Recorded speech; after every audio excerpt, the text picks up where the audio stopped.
అలానే మెసేజ్లో అగ్రరాజ్యం అమెరికా, ఇజ్రాయెల్ సంయుక్తంగా ఇరాన్ మీద యుద్ధం చేస్తూ ఉన్నాయి గత వారం రోజుల నుంచి. అయితే ఎవరిది పైచేయిగా ఉంది అనే దాని మీద చర్చ జరుగుతుంది. దీని మీద భారత ఆర్మీ మాజీ చీఫ్ ప్రవీణ్ చెప్తున్న దాని ప్రకారం, ప్రవీణ్ సాఖ్ని ఆయన చెప్తున్న దాని ప్రకారం చైనా ఆయుధాలతోటి ఇరాన్ అమెరికాని మట్టి కనిపిస్తూ ఉంది. అంతేకాదు కేవలం 16 లక్షలు విలువ చేసేటువంటి ఒకే ఒక డ్రోన్ తోటి అమెరికాని గడగడలాడిస్తుంది ఇరాన్. ఆ డ్రోన్స్ని కోల్చడానికి సుమారుగా 33 కోట్ల విలువైనటువంటి మిసైల్స్ని అమెరికా వాడుతుంది. అంతేకాదు కోబ్రా V8 అనేటువంటి వెపన్స్ చైనా అందించింది ఇరాన్కి. వీటితోటి అమెరికా మీద విరుచుకుపడుతుంది. ఖతార్లో ఉండేటువంటి అమెరికా స్థావరాన్ని లేపేసింది. దాంతో టోటల్ రాడార్ వ్యవస్థ అమెరికాది అస్తవ్యస్తం అయిపోయింది. ఈ విషయాన్ని అఫీషియల్గానే ఇంటర్నేషనల్ మీడియా చెప్తా ఉంది, బ్లూంబర్గ్ చెప్తా ఉంది, అలాగే అమెరికా పత్రిక మార్నింగ్ పోస్ట్ చెప్తోంది. ఇలా అనేక మంది చెప్తూ ఉన్నారు. అందుకే అత్యవసరంగా అమెరికా అధ్యక్షుడు ట్రంప్ సమావేశం పెట్టుకున్నాడు. ఎవరితోటి? ఆయుధాలు తయారు చేసేటువంటి కంపెనీలతోటి. ప్రస్తుతం అమెరికా దగ్గర ఉన్నటువంటి ఆయుధాలు దాదాపుగా అడుగంటిపోయాయి. దీంతో మళ్ళా కొత్తగా ఆయుధాలను తయారు చేయడానికి అక్కడ ఉన్నటువంటి కంపెనీలని సిద్ధం చేస్తూ ఉన్నాడు ట్రంప్. పైకి మాత్రం ఇరాన్ని లేపేశాం, ఇరాన్ అధినేతను లేపేశాం, సుప్రీంని లేపేశాం, నెక్స్ట్ సుప్రీం ఎవరైనా సరే వాళ్ళని లేపేస్తాం అని చెప్పి వార్నింగ్లు అయితే ట్రంప్ ఇస్తూ ఉన్నాడు. కానీ పెంటాగన్ చెప్తుంది, పెంటాగన్ నివేదిక ఉంది, దీని ప్రకారం చూసినా కానీ ఆయుధాలు అడిగంటిపోయాయి. పెంటాగన్ చెప్తుంది, బ్లూంబర్గ్ చెప్తుంది, అక్కడ అమెరికాలో ఉండేటువంటి పత్రికలు చెప్తూ ఉన్నాయి. వాటి ప్రకారం అమెరికా ఆయుధాలు అడిగంటిపోతూ ఉన్నాయి. ఇప్పుడు మళ్ళీ కొత్తగా తయారు చేసుకునే పరిస్థితికి వచ్చాయి. అమెరికా స్థావరాలు ఏవైతే ఉన్నాయో గల్ఫ్ కంట్రీస్లో వాటి మీద టార్గెట్ చేసి డ్రోన్స్ను ప్రయోగిస్తుంది ఇరాన్. ఇరాన్కి మద్దతుగా చైనా, రష్యా ఉన్నాయి. ఈ చైనా, రష్యా అందజేస్తున్నటువంటి రక్షణ ఉత్పత్తులు, వెపన్స్ తోటి ఇప్పుడు అమెరికా సైన్యాన్ని అల్లకల్లోలం చేస్తూ ఉన్నాయి. భారీగా అమెరికా సైన్యం కూడా చనిపోయింది. అమెరికా కూడా ఇరాన్ సాంకేతిక వ్యవస్థల మీద దాడులు చేస్తూ ఉన్నాయి. కొన్ని ఇంపార్టెంట్ ప్రాంతాలను కూడా కొలాప్స్ చేశాయి. ఇరాన్కి సంబంధించిన సైనిక స్థావరాల మీద మిజైల్స్ గురిపెట్టారు. సాంకేతిక పరిజ్ఞానంతో దెబ్బ కొట్టాలి ఇరాన్ అని చెప్పి భావిస్తుంది. అయితే ట్రంప్ ఏమంటున్నారంటే అవసరమైతే ఆర్మీ కూడా భూతల యుద్ధానికి కూడా సిద్ధమవుతా ఉంటున్నారు. ఇప్పటి వరకు ఆకాశంలో వైమానిక యుద్ధం జరుగుతుంది, అలాగే సముద్రంలో జరుగుతుంది యుద్ధం, కానీ ఇప్పుడు భూ ఉపరితలం మీద కూడా ఆర్మీని పంపిస్తానని చెప్పి అంటున్నారు. అంటే వైమానిక దళం ఏం చేయలేకపోతుంది. ఎందుకు కారణం ఏంటి?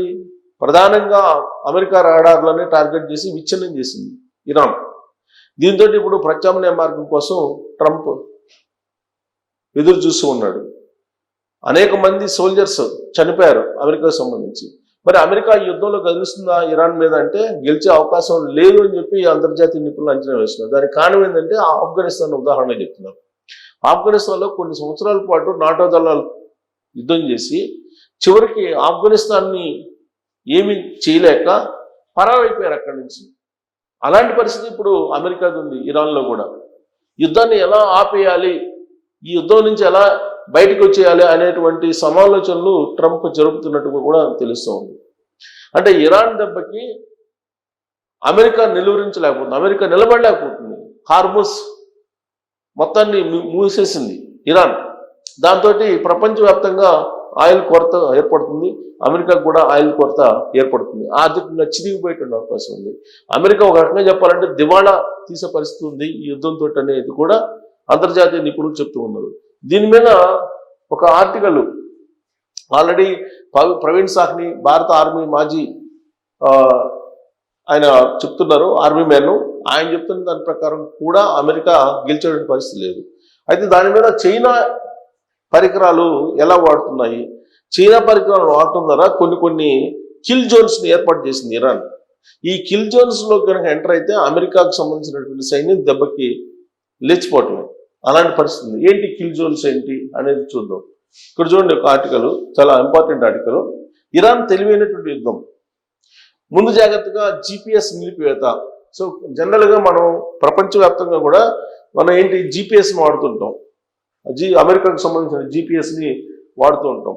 కానీ ఇరాన్ ఏం చేసింది తెలుసా, GPSని అసలు వాడలేదు. అంటే ఇరాన్లో ఉండే కదలికలన్నీ అమెరికాకు తెలియవు, ఎందుకంటే GPS అనేది అమెరికాది. ఆ GPSని మొత్తాన్ని షట్ డౌన్ చేసేసి చైనాకి సంబంధించినటువంటి నావిగేషన్ని తీసుకుంది. అది ఫస్ట్ చేసినటువంటి తెలివైనటువంటి పని ఇరాన్. ఇక సయ్యద్-4 క్షిపణి నిఘా వ్యవస్థ, కోబ్రా V8తో శత్రు డ్రోన్లు క్షిపణుల నిర్వీర్యం, హార్మోజ్ జలసంధి ఎర్ర సముద్రాల్లో కిల్ జోన్లు. సో ఇక్కడ జలసంధిలో అలాగే ఎర్ర సముద్రంలో కిల్ జోన్లను ఏర్పాటు చేసింది ఇరాన్. అగ్రనాయకత్వం చనిపోయినా సైన్యం తన పని తాను చేసుకుపోయేలా వ్యవస్థల వికేంద్రీకరణ. సో ముందుగానే వ్యవస్థను వికేంద్రీకరించారు. జనరల్గా ఏంటంటే యుద్ధం జరిగేటప్పుడు ఉన్నతాధికారుల నుంచి సమాచారం వచ్చేంత వరకు కూడా వెయిట్ చేస్తుంటారు సైనికులు. కానీ అమెరికాతోటి యుద్ధం చేయాల్సి వస్తుందని ముందే తెలుసుకున్నటువంటి ఇరాన్ వికేంద్రీకరణ, అంటే ఉన్నతాధికారుల యొక్క ఆదేశాలు లేకుండానే క్షేత్రస్థాయిలో ఎవరికి వాళ్ళే పోరాడచ్చు. అలాంటిది వెసులుబాటు ఇరాన్కి ఉంది. ఇప్పుడు టెహరాన్ క్షిపణులు శతఘ్నులు భారీ యుద్ధ విమానాలతో ఒక దేశం మరో దేశం మీద దండయాత్రకు దిగడం పాత యుద్ధ రీతి. యుక్రెయిన్ పై రష్యా, ఇరాన్ పై ఇజ్రాయెల్, అమెరికా అనుసరిస్తున్న యుద్ధ నీతి ఇదే. కానీ ఇది 20వ శతాబ్దం సాంప్రదాయం అని, 21వ శతాబ్దంలో కూడా అలాగే యుద్ధం చేస్తామంటే, బండగా మొండిగా ఒక దేశం మీద పడిపోతామంటే కుదరదని రక్షణ రంగ నిపుణులు చెప్తున్నారు. అమెరికా ఇజ్రాయెల్ వైఖరి ఇలాగే ఉందని, కానీ ఈ రెండు దేశాలను నిలువరించడానికి ఇరాన్ అత్యంత తెలివైనటువంటి ఆధునిక యుద్ధ పోకడలను అనుసరిస్తుంది. ఎవరు చెప్తున్నారు? ప్రముఖ రక్షణ రంగ నిపుణుడు, భారత సైన్యంలో సేవలందించిన మాజీ అధికారి ప్రవీణ్ సాహ్ని అభిప్రాయపడ్డారు. ఈ యుద్ధం కారణంగా దేశం విచ్ఛిన్నం కాకుండా విదేశీ శక్తుల చేతుల్లోకి వెళ్లకుండా ఇరాన్ విభిన్న పద్ధతులను అవలంబిస్తుంది. దేశ అగ్రనాయకత్వం మరణించిన సైన్యం తన పని తాను చేసుకుపోయేలా వికేంద్రీకృత వ్యవస్థలను ఏర్పాటు చేసుకుందని ఆయన పేర్కొన్నారు. సాధారణంగా ఏ దేశమైనా ఉన్నత స్థాయి నుంచి వచ్చే ఆదేశాల మేరకే పనిచేస్తుంది. కానీ శత్రు దేశాలు సదరు అగ్రనాయకత్వంపై దాడులు జరిపితే ఆదేశాలు అందుకు సైన్యం మొత్తం గందరగోళంలో పడిపోతుంది. అలా కాకుండా ఇరాన్ తన సైనిక శక్తిని చిన్న చిన్న విభాగాలుగా విడగొట్టి వాటికి స్వయం ప్రతిపత్తి ఇచ్చింది. సో ఇదే తెలివైన పని ఇరాన్. అందుకే అమెరికా ఇరాన్ మీద గెలవలేదు. దీనివల్ల పైనుంచి ఆదేశాలు రాని పరిస్థితుల్లో స్థానిక కమాండర్లు తమకు తాము నిర్ణయాలు తీసుకుని యుద్ధం చేయగలరు. తద్వారా ఎవరిని కొడితే ఈ యుద్ధం ఆగిపోతుందో తెలియని అయోమయ పరిస్థితుల్లోకి శత్రు సైన్యాలు వెళ్ళిపోతాయి.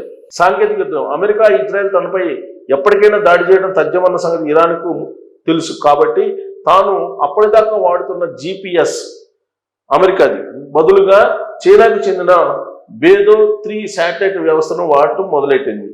ఇరాన్ కూడా GPS పై ఆధారపడి ఉంటే ఈ పాటికి ఇరాన్ ఓటమి సంపూర్ణమయ్యేది. అలా జరగకుండా చైనా నావిగేషన్ సిస్టంపై ఆధారపడటం ఇరాన్ను బాగా కాపాడింది. అలాగే ఈ యుద్ధంలో ఇరాన్ ఉపయోగిస్తున్న మరో 2 కీలక అస్త్రాలు కోబ్రా V8, సయ్యద్-4. అమెరికా ప్రయోగించే స్టెల్త్ సామర్థ్యం ఉన్న విమానాలు ఇరాన్ దిశగా వస్తుంటే వాటిని గుర్తించగల ప్యాసివ్ రాడార్ సామర్థ్యం సయ్యద్-4 క్షిపణి నిఘా వ్యవస్థకు ఉంది. రేడియో తరంగాలతో ఆ విమానాలను కూలిపోయేలా, దారి మళ్లేలా, శత్రువుల సెన్సార్ల సర్క్యూట్లు పూర్తిగా మొరాయించేలా చేసే సత్తా కూడా ఈ సయ్యద్-4కు ఉంది. ఇక కోబ్రా V8 శత్రువుల విమానాలు, డ్రోన్లు, యుద్ధ నౌకలు ఉపయోగించే రేడియో తరంగాలను పూర్తిగా స్తంభింపజేస్తుంది. దాదాపు 250 కిలోమీటర్ల పరిధిలో డిజిటల్ చీకటిని సృష్టిస్తుంది. రేడార్ బైండింగ్ ద్వారా శత్రువుల రేడార్ స్క్రీన్లపై వేల కొద్ది తప్పుడు టార్గెట్లను సృష్టిస్తుంది. సో కాబట్టి ఇరాన్ దగ్గర ఉన్నటువంటి సయ్యద్-4 కానీ లేదా కోబ్రా V8 ఈ 2 అమెరికాకు సంబంధించినటువంటి రాడార్లని తప్పుదోవ పట్టిస్తుంది, గజిబిజి గందరగోళం చేస్తుంది. అంతేకాదు కిల్ జోన్స్ ఏర్పాటు చేస్తుంది ఇరాన్. ఏంటి ఆ కిల్ జోన్స్ అంటే, ఈ ప్రవీణ్ సాహ్ని చెప్తున్న దాని ప్రకారం ఇరాన్ తన యాంటీ షిప్ క్షిపణులు, డ్రోన్లు సముద్రంలో అమర్చిన స్మార్ట్ మైన్ల ద్వారా హార్మోజ్ జలసంధిని, ఎర్ర సముద్రాన్ని చాలా కాలం క్రితమే అమెరికాకు కిల్ జోన్ గా మార్చేసింది. వీటి దెబ్బ తట్టుకోలేక అమెరికా 2024 నవంబర్లోనే తన అతిపెద్ద విమాన వాహక యుద్ధ నౌక అబ్రహం లింకన్ ను సురక్షిత ప్రాంతాలకు తరలించింది. ఇరాన్ సృష్టించిన ఈ కిల్ జోన్ దెబ్బకు అమెరికా తన నౌకాదళాన్ని హార్ముజ్ జలసంధి సమీప ప్రాంతాలకు తరలించడానికి కూడా భయపడుతుందంటే అతిశయోక్తి కాదు.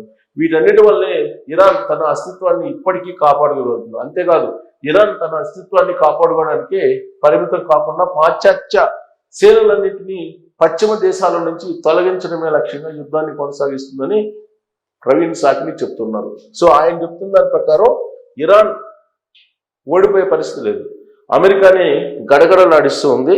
కిల్ జోన్లకు వచ్చినటువంటి అమెరికా సైన్యాన్ని లేపేస్తూ ఉంది, రాడార్లను స్తంభింపజేస్తూ ఉంది. మరి ఇలాంటి పరిస్థితుల్లో ట్రంప్ చెప్తున్న దాని ప్రకారం 3 వారాలకు యుద్ధం ముగుస్తుందా అంటే ముగిసే పరిస్థితి కనిపించట్లా. మరి వెనిజులా అధ్యక్షుని కిడ్నాప్ చేసినంత ఈజీగా, ఆ దేశం మీద ఆధిపత్యం కొనసాగించినంత ఈజీగా ఇరాన్ మీద కొనసాగించడం అనేది సాధ్యం కాదు అమెరికాకి. మరి దీని ప్రతిఫలాలు ఎలా ఉంటాయి రాబోయే రోజులంటే థర్డ్ వరల్డ్ వార్ దిశగా ఇది వెళ్ళే అవకాశం ఉంది అని చెప్పి దౌత్యవేత్తలు, అంతర్జాతీయ నిపుణులు భావిస్తున్నారు. మరి ఇరాన్ ఉండేటువంటి సత్తా ఏంటి అనేది నేను చెప్పాను. దీని మీద మీరు కామెంట్ చేసి థ్యాంక్ యూ.